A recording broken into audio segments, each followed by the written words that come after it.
아멘. 네, 감사합니다. 오늘은 다시 시작이라고 하는 제목으로 우리 말씀 함께 나누려고 합니다. 오늘 본문은 아시다시피 올해 하나님이 우리 교회에 주신 주제 성구인데요.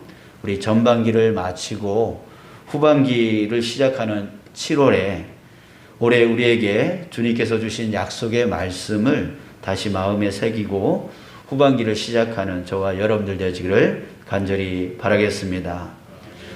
보통 교회마다 매해 주제와 주제 성구를 정합니다. 자, 그런데 그 주제와 주제 성구를 정해 놓기만 하고 1년 동안 한 번도 생각하지 않고 그냥 보내는 경우가 너무나 많은 것 같습니다. 자, 그러나 여러분들 주제와 주제 성구가 무엇입니까? 이것은 너무나 중요한 것입니다. 왜냐하면 그것은 그 해에 하나님께서 교회와 성도를 어떻게 인도해 나가시고자 하는 하나님의 그 방향, 하나님의 그 약속, 하나님의 그 축복이 그 안에 있기 때문에 그렇습니다. 그래서 주제와 주제 성구는 교회의 방향과 성도들의 삶을 인도하는 아주 중요한 방향 표지판이 되는 것입니다. 자, 이번 주와 우리 다음 주까지 2주에 걸쳐서요, 주제 성구 말씀을 보려고 합니다. 후반기를 시작하는 우리 7월에 다시 한번 주신 말씀을 마음에 새기면서 주님의 인도하심을 따라 나가는 나머지 반년 되기를 간절히 소원합니다. 자, 여러분 한번 따라해 봅시다. 주님의 뜻을 좇아 행복을 만드는 교회. 다시 한번요. 주님의 뜻을 좇아 행복을 만드는 교회. 아멘. 이 주제와 같이 주님이 주신 말씀 따라서 나갈 때에 여러분들의 가정, 또 여러분들의 이 교회, 또 여러분들이 나가는 모든 곳에 행복을 만들 수 있게 될 줄 믿습니다. 아멘. 예. 뜻을 좇아, 주님의 말씀을 좇아 나가면 반드시 그렇게 되어질 줄 믿습니다. 자, 여러분 오늘 교회에 오시기 전에 여러분들 고민하셨을 것입니다. 왜냐하면 오늘 교회에 갈 때에 뭘 입고 가지 이렇게 고민을 하셨을 것 같아요. 날씨를 생각하자니 편하고 간편한 또 시원한 옷을 입고 싶은데 또 하나님 앞에 나아가는 것이기 때문에 아무거나 입고 나아갈 수 없다. 그런 생각 아닙니까? 그래서 마음은 편하고 시원한 옷, 그러나 하나님 앞이라고 하는 그 엄중한 그 자리에 나가기 때문에 이 갈등이 생길 수밖에 없는 것이죠. 저도 더운 여름이 오면 입는 옷 때문에 고민이 들 때가 있습니다. 어떤 교회를 보면 편하고 또 간편하고 시원하게 이 남방을 입고 예배를 인도하는 그런 목사님들을 보게 되어집니다. 예전에 저기 제주도의 성안교회라고 하는 제주도에서 제일 큰 교회에 예배를 참석한 적이 있는데 온 목회자들이 그 있잖아요. 하와이안 남방, 꽃무늬 있고 마치 하와이에 있는 듯한 그런 남방을 유니폼처럼 입고 또 그렇게 예배를 인도하시더라고요. 그래서 야, 저거 시원하겠다, 좋겠다 이런 생각을 해본 적이 있어요. 그래서 저도 그렇게 입고 또 예배 인도하면 참 좋겠다라고 생각이 들 때가 있었습니다. 하지만 그럼에도 불구하고 항상 양복을 차려 입게 만드는 것이 있습니다. 그런 이유가 있습니다. 내 편함도 중요하지만 그보다 여호와 하나님과 또 우리 성도 앞에 서는 예배 인도자라고 하는 그런 저의 정체성, 저의 자리, 저의 위치, 이런 그 정체성이 바로 저로 하여금 다시금 나의 편함을 쫓아가는 게 아니라 하나님 앞에 온전한 모습으로 온전한 태도와 옷차림으로 또한 성도들 앞에 또 귀감이 될 수 있는 그런 옷차림으로 하는 것이 맞겠다. 이런 생각을 갖게 되어지는 것이에요.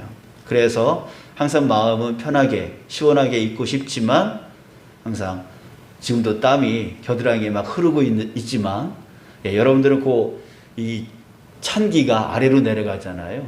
근데 저는 이게 지금 높은 데 있잖아요. 그러면 지금 여러분들의 체온과 체감 온도와 지금 제가 느끼는 체감 온도가 완전히 다릅니다. 그렇기 때문에 지금 땀이 많이 나지만 그럼에도 불구하고 하나님 앞이고 또 성도들 앞이다라고 하는 그런 예배 인도자이다라고 하는 그런 정체성이 저로 하여금 나의 편함이 아닌 온전한 제가 생각하는 온전한 모습으로 하나님 앞에 예배하겠다 해야 된다라고 하는 것이 저로 하여금 이렇게 양복을 차려입게 만듭니다. 자, 그래요. 그렇습니다. 무엇을 입느냐? 이것은 무엇으로 결정할 수 있는 겁니까? 바로 내가 누구냐? 나의 정체성이 무엇이냐?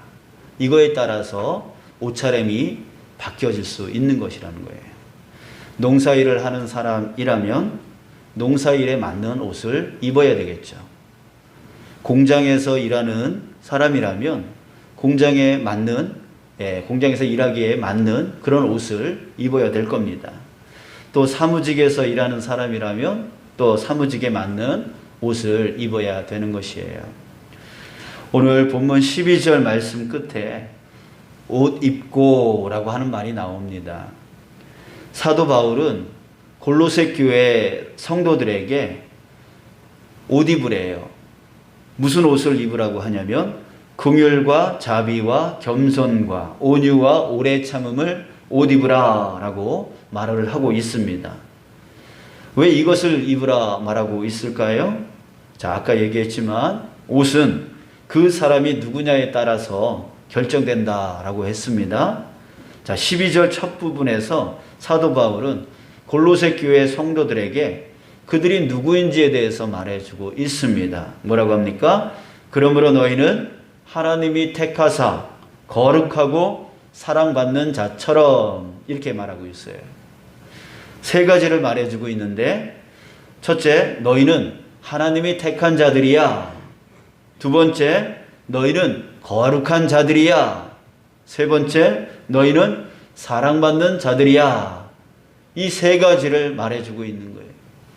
골로새 교회 성도들에게 바로 너희들은 이 세 가지의 정체성을 가지고 있는 자이다 라고 하는 것을 말해주고 있는 것입니다. 이것을 하나로 묶으면 너희는 하나님이 직접 택하셔서 세상과 구별시킨 거룩한 자로서 하나님께서 영원히 사랑하는 자다 라고 하는 것을 알려주고 있습니다. 예, 그렇습니다. 이것은 바로 우리 그리스도인의 정체성입니다. 그리고 그리스도인이 된 저와 여러분들의 정체성이라고 하는 것이죠. 여러분들, 우리 이 세 가지를 결코 잊어버려서는 안 돼요. 내가 누구냐? 내가 누구인가? 라고 하는 그 질문을 나에게 던질 때에 나는 하나님의 택함 받은 자야. 나는 하나님 앞에서 거룩한 자야. 나는 하나님의 사랑을 받는 자야. 이 세 가지를 우리는 항상 기억하면서 살아가야 되는 것입니다. 그것이 바로 저와 여러분의 정체성이라고 하는 것이죠. 자, 그래서 이 세 가지를 우리 다시 한번 좀 더 깊이 살펴보겠습니다. 첫 번째, 그리스도인은 하나님이 직접 택한 자이다 라고 하는 것입니다. 요한복음 15장 16절에 이렇게 말하고 있습니다. 너희가 나를 택한 것이 아니요 내가 너희를 택하여 세웠나니. 여러분, 우리 중에 우연히 하나님을 믿게 된 사람은 없습니다. 혹 어떤 사람이 이렇게 말합니다. 아니, 나는 누구 때문에 예수님 믿었는데요. 그 누구 때문에 라고 말하고 있지만 사실은요, 하나님께서 나를 택하셔서 그 사람을 통해서 구원으로 인도해 주신 것이죠. 이 결국은 하나님이 나를 택하여 주신 것입니다. 여러분들도 역시 마찬가지예요. 하나님이 택하여 세상에 있는 많은 사람들 중에 특별히 여러분들을 택하여 세워 주신 거예요. 구원하여 주신 거예요. 이것을 잊으면 안 되는 것이에요. 자, 그런데 왜 택하셨다라고 말하고 있습니까? 다시 요한복음 15장 16절을 보면 이는 너희로 가서 열매를 맺게 하고 또 너희 열매가 항상 있게 하여 내 이름으로 아버지께 무엇을 구하든지 다 받게 하려 함이라. 자, 두 가지의 이유가 있다라고 했습니다. 첫 번째는 뭐냐면 여러분들로 인하여 또 다른 열매를 맺게 하기 위해서, 여러분들로 인해서 또 다른 열매를 맺게 하기 위해서, 또 한 가지는요, 여러분들이 예수님의 이름으로 무엇을 하나님께 구하든지 하나님께서 채워주시기 위해서, 이 두 가지를 위해서 하나님께서 우리를 택하여 부르셨다라고 말하고 있습니다. 여러분, 저와 여러분은 목적 있는 사람들입니다. 그냥 우연히 예수님 믿게 되어져서 구원받은 사람이 아니고요. 그리고 우연히 인생 살다가 그냥 목숨 다해서 죽는 그런 사람들이 아닌 거예요. 하나님이 특별히 그 많은 사람들 안에서 우리를 특별히 택하여 세워주신, 구원하여 주신 그런 자들이고요. 또한 그 이유가 있는 거예요. 목적이 있는 거예요. 나를 통하여 또 다른 영혼들을 세우시기 위해서, 또한 내가 하나님 앞에 구할 때마다 하나님이 다 채워주시기 위해서, 그 복을 위해서 하나님께서 나를 택하여 주신 거예요. 여러분, 우리 그런 목적 있는 삶이다라고 하는 것을 기억하는 저와 여러분들 되시길 축복합니다. 자, 두 번째로 그리스도인의 정체성은 거룩한 자입니다. 거룩한 자래요. 거룩하다라고 하는 이 뜻은 깨끗하다, 순결하다 이런 뜻을 갖고 있지만 진정한 뜻은 무엇이냐면 구별하다라고 하는 뜻이에요. 구별하다. 쉽게 말해서 세상 사람들과 다르게 구별시켰다라고 하는 뜻입니다. 레위기 11장 45절에 보면 나는 너희의 하나님이 되려고 너희를 애굽 땅에서 인도하여 낸 여호와라. 내가 거룩하니 너희도 거룩할지어다. 이렇게 말하고 있습니다. 하나님께서 이스라엘 백성들을 애굽 땅에서 인도하여 낸 이유가 무엇이냐면 바로 거룩하게 하기 위해서, 다른 말로 말하면 구별시키기 위한 것이다 라고 하는 것입니다. 다시 말합니다. 당시 죄악의 온상이었던 애굽 땅, 그 땅에서 건져내셨어요. 죄악의 자녀에서 건져내어 주셔서 하나님의 자녀로 삼아 주신 거예요. 그게 바로 구별이라고 하는 뜻이죠. 구별이라고 하는 뜻이에요. 그러므로 그리스도인은 세상에 살고 있지만 세상 백성이 아닙니다. 하나님 백성인 거예요. 이게 바로 구별이라고 하는 것이죠.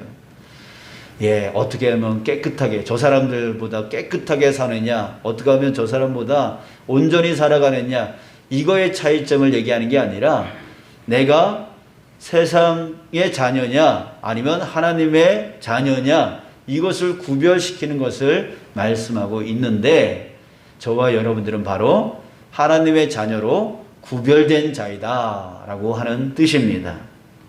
자, 세 번째로 그리스도인은 하나님께 사랑받는 자이다 라고 하는 거예요.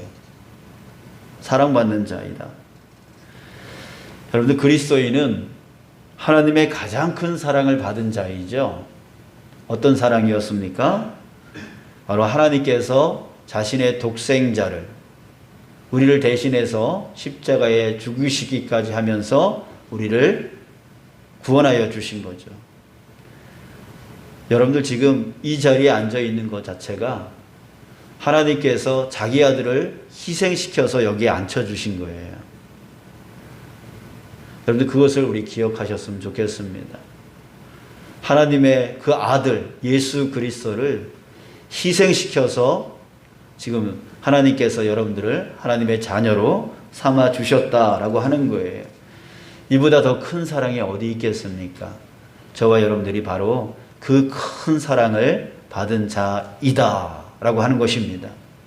자, 그런데요, 그 사랑이 끝이 아닙니다. 그 사랑이 끝이 아니고요, 그 사랑은 하나님 사랑의 시작인 거예요. 하나님 사랑의 시작인 거예요. 내가 이만큼 너희를 사랑했다가 아니라 내가 앞으로 영원히 이만큼 너희를 사랑할 것이다 라고 하는 그 의미가 거기에 있는 것입니다. 마태복음 28장 20절에 내가 너희에게 분부한 모든 것을 가르쳐 지키게 하라. 볼지어다 내가 세상 끝날까지 너희와 항상 함께 있으리라 하시니라. 세상 끝날까지 주님의 사랑은요, 우리를 떠나지 않습니다. 우리를 이끌어 나가고 계십니다. 지금도 여전히 마찬가지입니다. 아니요, 나 지금 고난 속에 있는데요, 나 너무 힘든데요, 너무 아픈데요, 너무 마음이 상해 있는데요, 너무 어려워요. 그런데 무슨 사랑을 나한테 주신다는 겁니까? 라고 하지만, 아니요, 지금 하나님께서는 저와 여러분들을 그 이전에 그 독생자 예수 그리스도를 나를 대신해서 희생시켜 주셨던 그 큰 사랑으로 지금도 여전히 나를 붙들고 계시고 이끌어주고 계심을 믿습니다. 그리고 그 사랑이 앞으로도 영원히 함께 하실 것이다 라고 성경은 말해주고 있어요.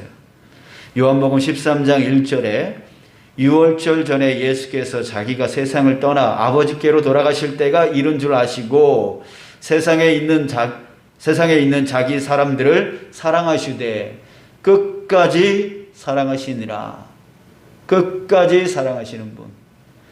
나는 주님을 오해해서 주님이 나 사랑하는 거 맞아 이렇게 말할 수는 있어도 주님 입장에서 우리에 대한 사랑을 결코 끊으신 적이 결코 없음을 믿습니다. 여러분, 그 사랑을 우리가 신뢰하고 믿고 의지하고 나갈 때에 우리는 그 안에서 평강을 누려 나갈 수 있음을 믿습니다. 사랑하는 여러분, 그리스도인이라는 자부심을 여러분들 가지시길 바랍니다. 우리는 하나님이 직접 택하셔서 세상과 구별시킨 거룩한 자입니다. 그리고 하나님께서 영원히 사랑하시는 자입니다. 세상 사람들을 부러워하는 그리스도인들이 있습니다. 그들이 우리보다 좋아 보이고 더 잘 사는 것처럼 보이고 더 자유롭게 사는 것처럼 보입니다.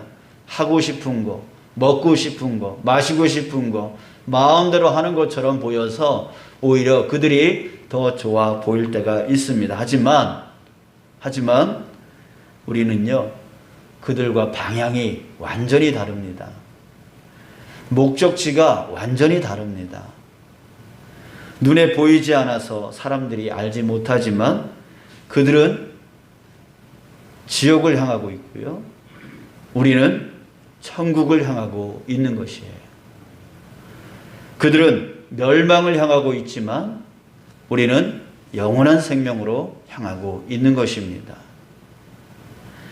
그러므로 이제 우리는 우리의 정체성을 확실히 알고 살아가야 합니다. 내가 누구인가? 내가 어떤 자인가? 그것을 알아야 그에 합당한 삶을 살아갈 수 있게 되어지는 거예요.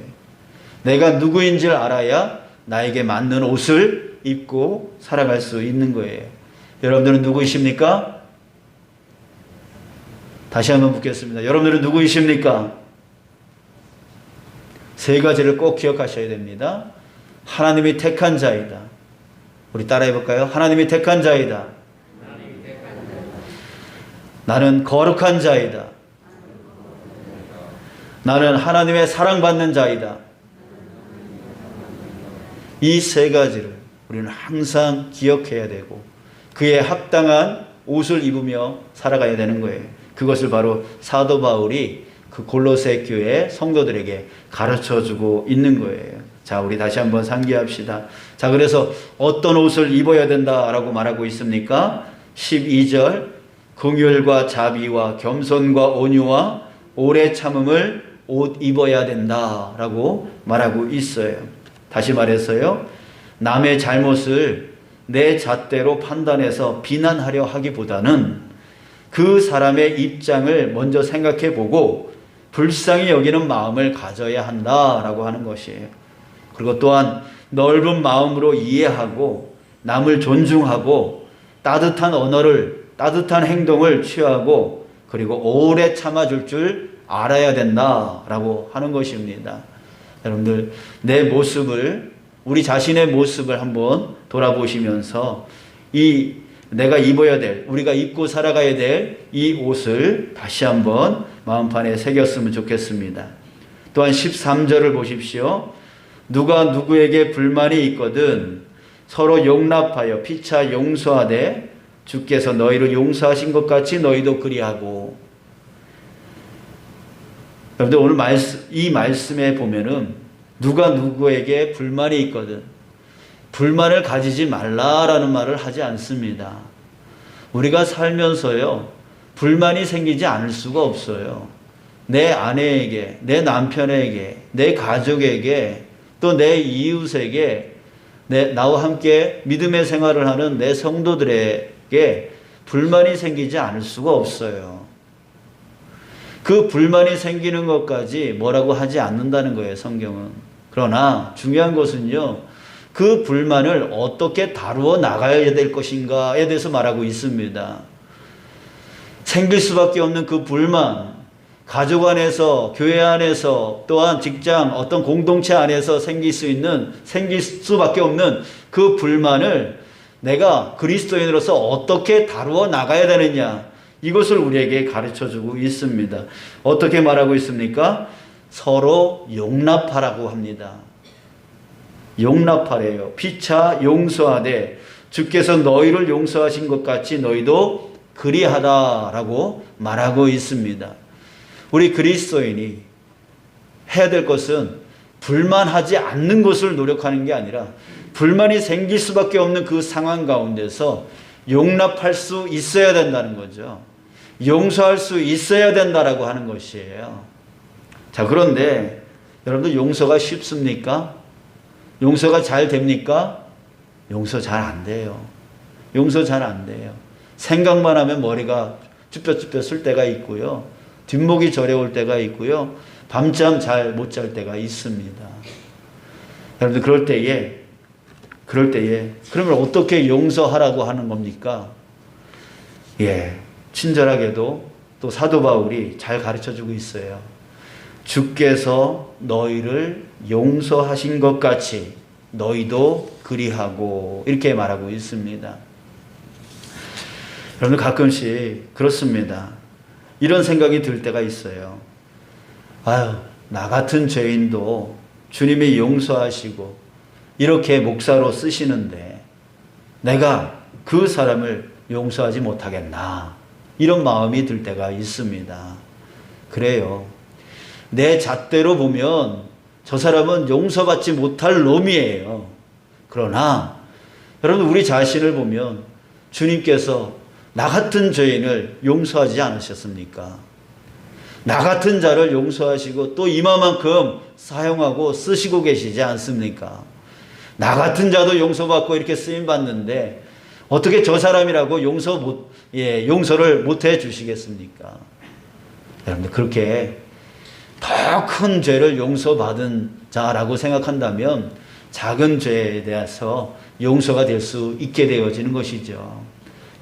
사랑하는 여러분, 주님께서 저와 여러분들, 우리 자신을 어떻게 용서하여 주셨는지, 어떻게 용서하여 또 이렇게 구원하여 주셨는지, 주님의 사랑 안에 거하게 하여 주셨는지, 그 용서의 은혜, 그 은혜를 기억하시면서 우리 주변에 내가 용서하지 못할 자들을 용서해 나갈 수 있는, 용납할 수 있는 저와 여러분들 되시길 축복합니다. 우리 14절에 보면 이 모든 것 위에 사랑을 더하라. 이는 온전하게 매는 띠니라 라고 했습니다. 여러분, 그렇습니다. 사랑할 때는요, 아무리 큰 죄도 다 용서가 돼요. 아무리 큰 죄도 다 용서가 돼요. 근데 이 사랑이 없어지면요, 끈이 끊어지듯이 조그만 죄도 용납이 안 돼요. 용납이 안 돼요. 그래서 좋을 때는 한없이 좋다가도요, 조금만 미웃기 시작하면 왜 이렇게 보기가 싫은지 몰라요. 여러분들 이게 사람입니다. 그래서 여러분들 저와 여러분들은 항상 기도해야 됩니다. 하나님, 주님의 그 사랑이 내 안에 충만히 채워지게 하여 주시옵소서. 주님의 그 사랑이 내 안에 채워지기를 위해서, 소멸되어지지 아니하고 충만히 채워지기를 위해서 우리는 항상 기도해야 되는 것이에요. 그 사랑이 없다면 우리는 미워할 수밖에 없고 세상 사람들하고 똑같이 살아갈 수밖에 없게 되어지는 거예요. 여러분들 시간상 우리 15절서부터 17절은 여러분들에게 묵상을 바랍니다. 사랑하는 여러분, 여러분의 가정이 행복해지기를 축복합니다. 또 우리의 교회가, 이 교회가 행복한 교회 되어지기를 간절히 바랍니다. 또한 여러분들이 하는, 또 여러분들이 가는 곳곳마다 행복한 곳이 되기를 간절히 바랍니다. 자, 그것을 이루기 위해서 우리 주님께서 우리에게 말씀을 주셨고 그 말씀으로 우리를 인도해 나가려 하십니다. 목적지에 올바로 가기 위해서 우리는 지난주에 말씀을 나눴었죠. 내비게이션을 쓴다라고 했습니다.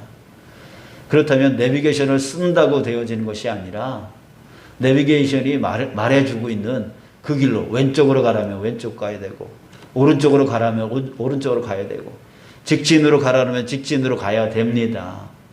그러잖아요. 그렇게 해야 목적지에 도달할 수 있는 거 아니겠습니까? 그런 것처럼 여러분들 올해 하나님께서 우리 교회에 또 우리 각자의 삶에 행복을 주시기 위해서 행복한 가정, 행복한 교회, 행복한 그 모든 일을 만들어 주시기 위해서 우리에게 이 말씀의 내비게이션을 우리에게 주신 줄 믿습니다. 여러분들 이 말씀을 잃어버리면 또 방황하게 되어져요. 내가 무엇을 위해서 살아가야 되는지, 어떻게 살아가야 되는지, 무엇을 해야만 하는지, 어디로 가야 되는지 방향을 잃어버리고 길을 잃어버리게 되어지는 거예요. 그냥 되는 대로 살아가게 되어지는 거예요. 목적 없이 살아가게 되어지는 거예요. 결국 목적지에 다다를 수 없게 되어지는 것이죠. 여러분들 우리 주제 말씀, 이 주제 성구를 우리 매일매일 우리 묵상했으면 좋겠어요. 주일마다 교독문으로 우리가 계속 교독하는 이유도 바로 거기에 있습니다. 이것이 우리의 중심이 되어져서 다른 말씀들을 함께 보면서 나아갈 때에 우리는 하나님이 우리에게 주시고자 하는 그 목적지에 다다르게 되어질 줄 믿습니다. 가능하시다면 암송하시면 좋죠. 또 그게 불가능하다면 옛날에 공부 잘하는 애들은 어떻게 했냐면 가는 곳곳마다 다 써서 붙여놨어요. 화장실에도 붙여놓고 침대 위에도 붙여놓고 천장에도 붙여놓고 그랬어요. 지금 생각해 보니까 그게 공부 잘하는 방법이더라고요. 여러분 그게 안 되면 기록해 놓고 들고 다니면서 읽으시든가 그러면서 묵상하셨으면 좋겠어요. 또 우리 중에는 또 글이 약하신 분들이 있어요. 그럴 때는 어떻게 합니까? 들려달라고 하면 됩니다. 왜? 들려달라고 하면 돼요. 그래서 자녀들에게 아니면 주변 사람들에게 들려달라고, 그래서 그것을 듣게 되어지면서 묵상하고 또 들려달라고 할 때 그 사람이 또 그것을 읽으면서 또 그 사람에게도 도움이 되지 않겠습니까? 그러면 아주 좋은 일을 하고 계시는 것이죠. 하나님의 축복이 더 넘칠 줄 믿습니다. 여러분 올해 지금 6개월 동안 길을 잃고 방향을 잃고 어디로 가야 될지 무엇을 해야 될지 그렇게 되어진 지금 상태라면 우리 다시 시작하는 출발점 되어지길 축복합니다. 하나님이 이 규례교회 또 이 규례교회에서 예배하는 그 모든 자들에게 동일하게 그 행복의 길로 이끌어 나가기 위해서 주신 이 말씀을 다시 붙들고 출발점에 다시 서서 그 말씀 하나하나가 나에게 입혀질 수 있도록 그것을 실천해 나갈 수 있도록 우리 다시 출발해 나갔으면 좋겠어요. 그러면 연말이 될 때에 우리 가정이 또 우리 교회가 또 우리 가는 곳곳마다 행복이 만들어진 것을 발견하는 은혜가 있는 그런 저와 여러분들 될 줄 믿습니다. 감사합니다.